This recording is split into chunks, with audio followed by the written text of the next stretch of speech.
Good morning, students. Today we will start the next part of the human reproduction. In previous part of human reproduction, we have studied the anatomy of ovaries and testes, which are the primary reproductive organs in female and male respectively, and the process of gametogenesis also we have started, that is the formation of gametes, and there are two types of gametes, that is male and female. So we have studied the formation of male gamete in humans, that is the sperm, by the process of spermatogenesis. Today we will start the formation of female gamete, that is the oogenesis. So what is the oogenesis? The formation of female gamete, that is ovum. This process is called as the oogenesis. It takes place in the ovary. Ovary is the primary female sex organ, and it takes place under the influence effect of the FSH hormone, that is the follicle stimulating hormone, which is secreted from the pituitary gland. Now oogenesis starts in human female in the embryonic phase itself, means in the fetal stage, but stops after some time. It again starts with the onset of puberty and continues up to the menopause. Now after menopause there is no oogenesis, and here this process involves that the following steps, three steps we will study here: the multiplicative phase, growth phase, and the maturation phase. So further we will understand with the help of diagram. Here that multiplication or the multiplicative phase, as it is clear from the name multiplicative, it means the number of the cells increase there. So multiplication, it takes place in the ovary of the unborn female baby. So these steps occurs during the embryonic phase in the early stages of intrauterine life, that is third and fourth month of the fetus. And the primordial the germ cells of the ovary, that is the germinal epithelium, they divide rapidly by the mitosis and form the diploid oogonia. And from the fifth month the multiplication of this oogonia it is stopped, or it stops, and no fresh oogonium is formed after the birth. So the formation of oogonium from germinal epithelium, it takes place during the fetal stage here. So and this oogonia, these are the diploid cells. So many oogonia, they are formed during the multiplication stage. Now the oogonia, they enter into the growth phase. So in growth phase they absorb the large amount of nutrition. They absorb and become larger in size, and then after the growth of oogonia, these oogonia, they change into the primary oocyte. Okay, and these are again, they are diploid in nature. Now after growth phase, the next phase is the maturation phase. So growth phase, it starts, that occurs each month in ovary of female after the puberty. So when the puberty is achieved, then the ovulation is about to occur. So only one of the primary oocyte which is going to ovulate complete the first meiotic division, and rest of the primary oocytes, they remain as such. So only one of the primary oocyte, it completes the first meiotic division. So here it undergoes meiosis first. As a result of meiosis first, the primary oocyte, it forms the two haploid cells are formed after the meiosis in the primary oocyte. What are these cells? These two cells are there, that is the polar body here, and the second cell which is being larger, this is known as the secondary oocyte. Means after meiosis 1, in primary oocyte, two cells of unequal size are formed. The larger cell is known as the secondary oocyte, and the smaller cell, this is known as the first polar body. Now the first polar body, it remains attached, associated with the oocyte itself, and meanwhile the surrounding granulosa cells, they form the Graafian follicle. So here you see that the secondary oocyte is present here. Around this secondary oocyte, the formation of the layers occur here, and it changes into the Graafian follicle. So at this time ovulation occurs. So what are the changes occur during this formation of Graafian follicle? Let me see in the next diagram, because maturation is the little lengthy process. So let me see here. This is a repetition only. Formation of oogonia during the fetal stage, and primary oocyte arrested in the prophase 1, and then further the primary oocyte undergoes the meiosis 1. We have completed till here first polar body, and it changes into the secondary oocyte. Now the secondary oocyte, it is surrounded by the layers of the cells, and here granulosa cells, they form here the mature follicle that we call as the Graafian follicle. So secondary oocyte changes into the Graafian follicle before the ovulation. So now when the ovulation occurs, at that time what happens? It involves the release of ovum. So secondary oocyte together with the first polar body from the ovary, it is received by the fallopian tube and released by the ovary. The ovulation occurs. Now the secondary oocyte further undergoes in the meiosis 2. So after ovulation the meiosis 2 starts. So meiosis 2 starts in the secondary oocyte, but it is obstructed at metaphase only. Means after metaphase further the division of the secondary oocyte does not take place. So secondary oocyte arrested in the metaphase 2 after the that ovulation. So here the reason is there that certain inhibitors are there, that is MPF, metaphase promoting factor. So this metaphase promoting factor, they keep the cell only in metaphase, and division cannot be completed. Okay, it is completed only after the fertilization. Now after this what happens? That the cell secondary oocyte in the fallopian tube, it remains there in the fallopian tube, and at the time of fertilization, when the entry of a sperm takes place, you can see here the sperm is shown. So at the time of fertilization, when the entry of a sperm takes place, it causes the breakdown of this MPF, that is the metaphase promoting factor, and it produces APF. APF is the anaphase promoting factor. So the second meiotic division of the ovum gets completed when the fertilization takes place.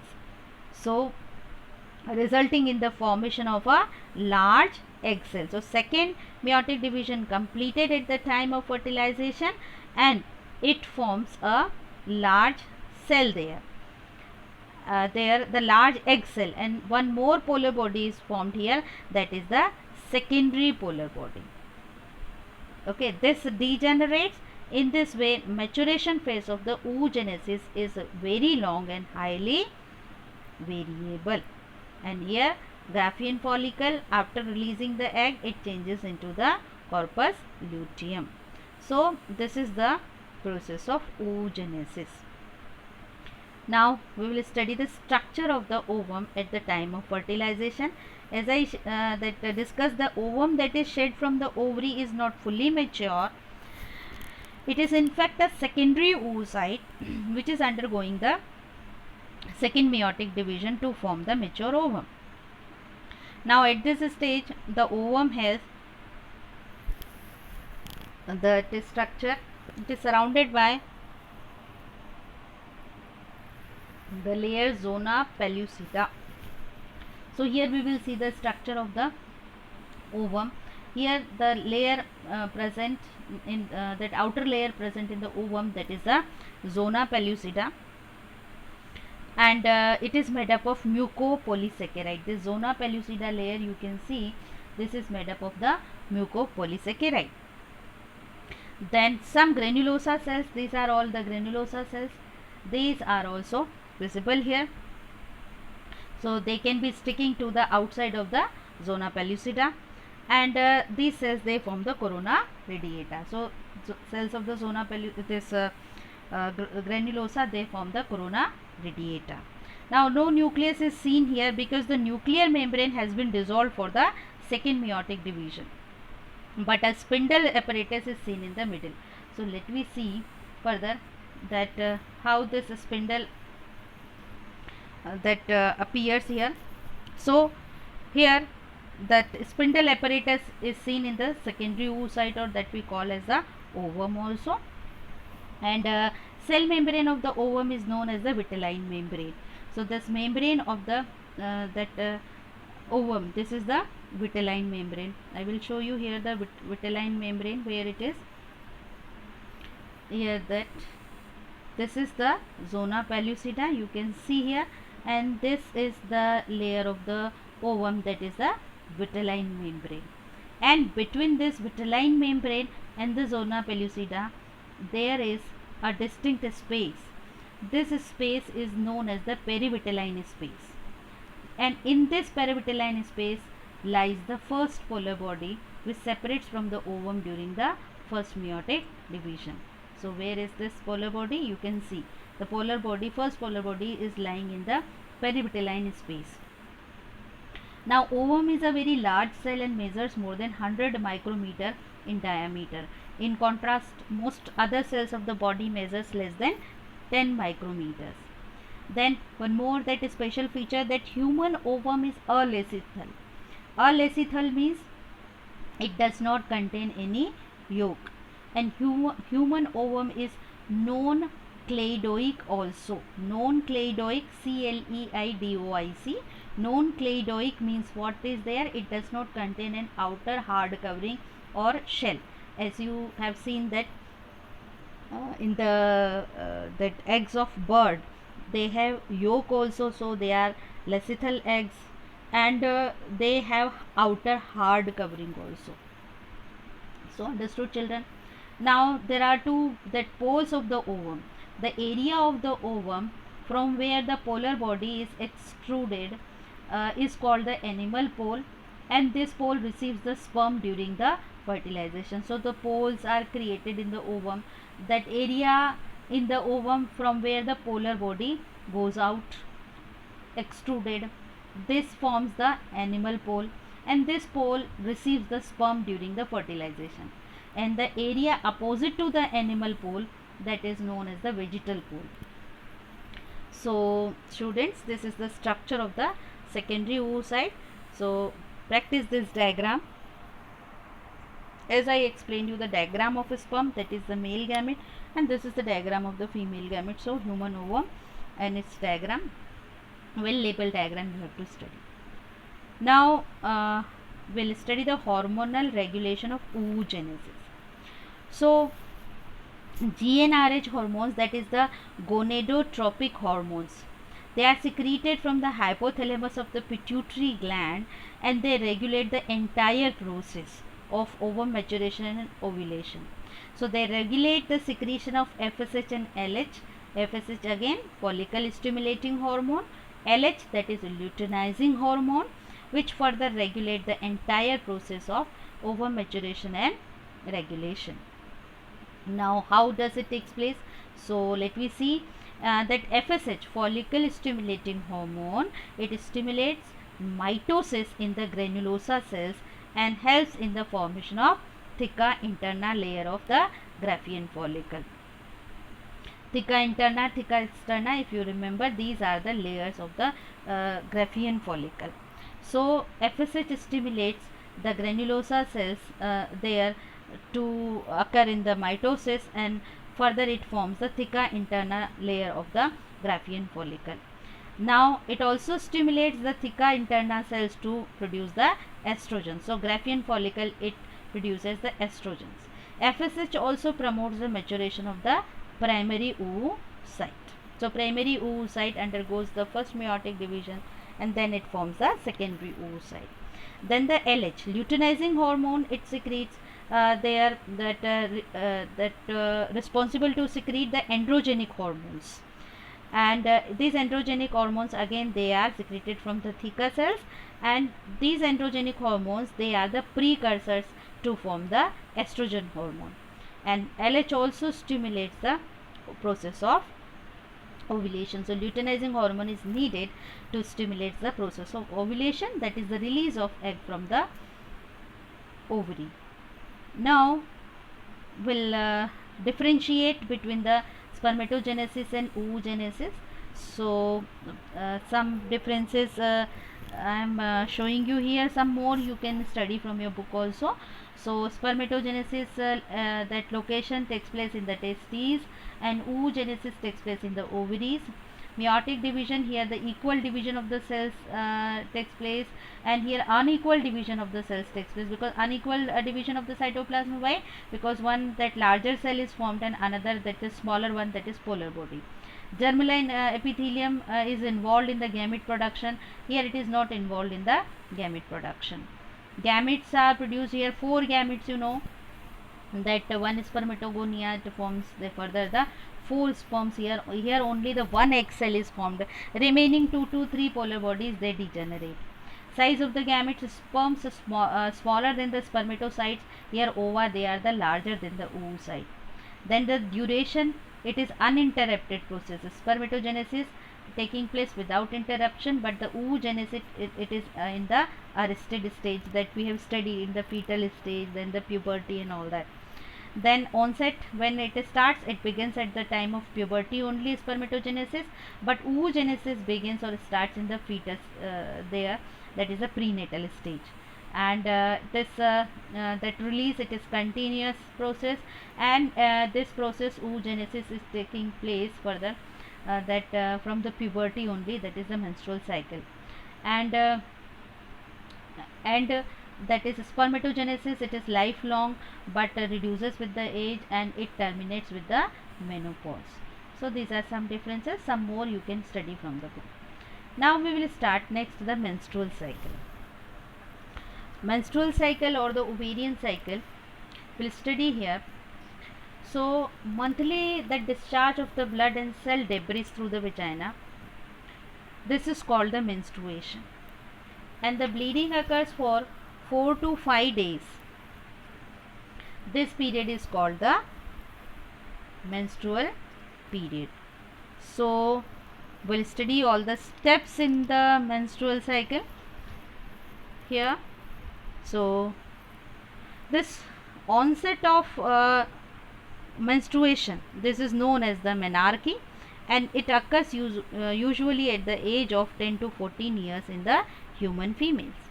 Now this menstruation ceases or stops permanently due to the inactivity of the ovary, and this stoppage of the menstruation is known as the menopause. Now mechanism of the menstrual cycle. This cycle involves that changes in the ovary and uterus. So we'll study the changes taking place simultaneously in the uterus and the ovary, and here it involves further different phases, but this cycle this is known as the ovarian cycle also. It is of a 28 days cycle. It can be divided into 3 phases. So what are the 3 phases? First, the bleeding phase or menstruation, first to 5th day. Then the second is proliferating phase, or we call it as the follicular phase also, that is 6th to 13th day. Ovulatory phase, that is on the 14th day, and the secretory phase, that is the last one, that is 15th to 28th day. So let me study this with the help of a diagram. So we understand this. So you just first you see the diagram, what are the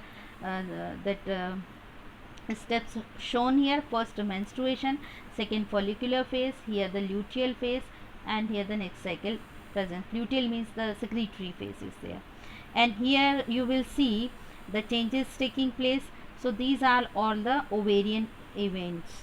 So the changes taking place in the ovary, these are shown here, and these are the uterine events, means changes taking place in the uterus. So we will study the changes in the ovary as well as changes in the uterus during this cycle, and these are the hormonal levels, so that we will discuss in the next part. So let me start with the first phase, that is the bleeding phase or the menstruation phase. This phase is characterized by the bleeding through the vagina. This is known as the menses also, or the menstrual flow also. If there is no fertilization, then the corpus luteum degenerates, causing decline in the progesterone level. So progesterone level, it decreases. You can see this is the progesterone hormone. This is secreted from the ovary itself. So progesterone level declines at this stage, and it causes damage to the endometrium. So the degenerated debris of the endometrium and the blood from the ruptured capillaries, they are expelled out from the uterus, and they came out through the vagina. That is we call as the menstruation, or the bleeding phase. So duration of this bleeding phase is from 4 to 5 days, and the first day of the bleeding is counted as the first day of the menstruation cycle, and by 5th day bleeding usually stops, and the ovaries start to form the fresh Graafian follicle. So here the bleeding stops, then the formation of the Graafian follicle also starts in the ovary. So understood the changes in the uterus and the changes in the ovary. Now the second stage we will study, that is the proliferative stage, or we call it as the follicular phase. Proliferative or follicular phase. Now in this phase, the rapid proliferation of the uterine endometrium. So inner growth takes place in the uterine endometrium. Endometrium is the inner layer of the uterus. And growth and development of the ovarian follicle. We will see here the follicle, they start to develop in the ovary simultaneously, and then the formation of the Graafian follicle takes place. So development in the uterus also, that is development in the uterine wall, endometrium, and in the ovary development of the follicle, and it forms the Graafian follicle. Now this occurs under the influence of FSH. Follicular stimulating hormone is responsible. You know, I taught you already that follicular stimulating hormone is a hormone secreted from pituitary gland. So this follicular stimulating hormone, it actually needed here to form the mature follicle, for the development of follicle. And here the level of the estrogen also increases, because I already told to you that estrogens are secreted by the granulosa cells here surround the Graafian follicle. So estrogen level also increases at this time, and the high doses of the FSH also. So level of FSH also increases, level of estrogen also increases. Now as the proliferative phase, it gets over. It is taking place from 6th to the 13th day. Now on the 14th day, ovulation occurs. After the formation of Graafian follicle, which is the mature one, on 14th day it releases egg. That is the ovulation. So this is the ovulatory phase. And here after ovulation, the next stage starts, that we call it as the secretory phase, or the luteal phase. Luteal, why? Because the formation of corpus luteum takes place. So from 15th day, the proliferation of the endometrium stops here, and this is the beginning of the secretory phase, and it lasts for the next 14 days. So in this phase, endometrium becomes highly vascular and glandular. Glands develop here in the endometrium wall, and the glands in the endometrium becomes filled with the secretions, and they secrete more and more mucus, that we call it as the uterine milk. So here the endometrium, it develops the glands, and these glands, they develop the filled with the secretions and secrete more and more mucus, that is the uterine milk. Now in the ovary, what happens here? The remains of the Graafian follicle, they form the corpus luteum, yellow body, we have discussed earlier, and this secretes the progesterone. So you see here the level of progesterone increases when after the ovulation, because progesterone is secreted by the corpus luteum. So level of progesterone increases after the ovulation. So children, understand here the two ovarian hormones are shown here, estrogen and progesterone, and these two, FSH and LH, they are the pituitary hormones. Okay, so let me see again this luteal phase, formation of the corpus luteum, secretion of the progesterone, so level of the progesterone increase here. Now further, the released ovum after ovulation is picked by the fallopian tube, and if sperms are available, then the fertilization will occur. Now uterus now wait for the fertilized egg by about 21st day of the ovarian cycle, and if fertilization does not occur, then this endometrium again undergoes degeneration. Okay, that is the again starting of the menstruation. So this luteal phase, or we call it the secretory phase, it gets over at the 28th day or 29th, and then again it undergoes the next cycle, that is the menstruation. So if fertilization occurs, then endometrium does not degenerate throughout the pregnancy.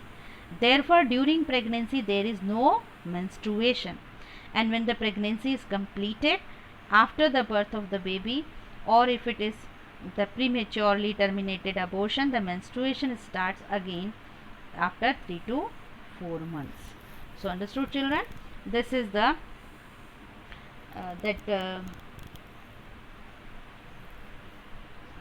this topic menstrual cycle we have completed.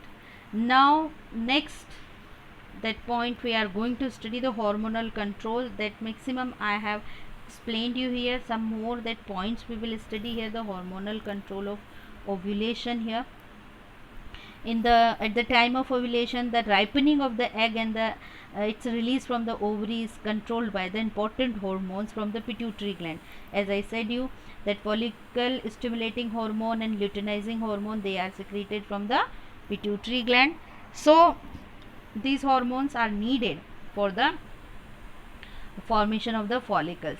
So in the initial stage of the menstrual cycle, the secretion of FSH is high. You can see the secretion of the FSH is high, and you just see here when the Graafian follicle forms here and the maturation of ovum takes place, at that time the level of LH also here maximum, that is luteinizing hormone, and the this is the follicular stimulating hormone. So further, that Graafian follicle, it secretes the estrogen also, so the level of estrogen also increases here in the ovary. Now in the later half of the menstrual cycle, that is the secretory phase. So this is the secretory phase. Here the secretion of LH from 13th to 14th day becomes very high. That already I showed you. This is 13th, this is the 14th day when the ovulation occurs. So at 13th to 14th day, secretion of LH is very high, and this hormone promotes the ovulation, also promotes the growth of the corpus luteum also. Now the corpus luteum further, it is formed and it secretes the progesterone. So here the level of progesterone, it also increases.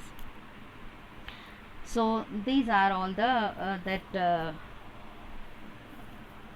hormonal control, and the level of estrogen decreases after ovulation, because estrogen is secreted by this granulosa cells of the follicle here. So as the mature follicle ruptures, so no follicles, so the level of the estrogen also decreases. So this is the hormonal control of the ovulation.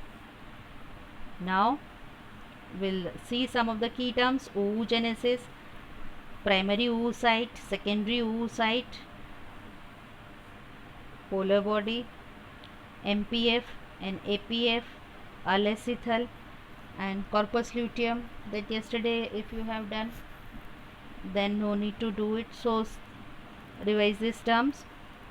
Menarche, menopause, some more terms are there, and read it from the book also and ask your doubts.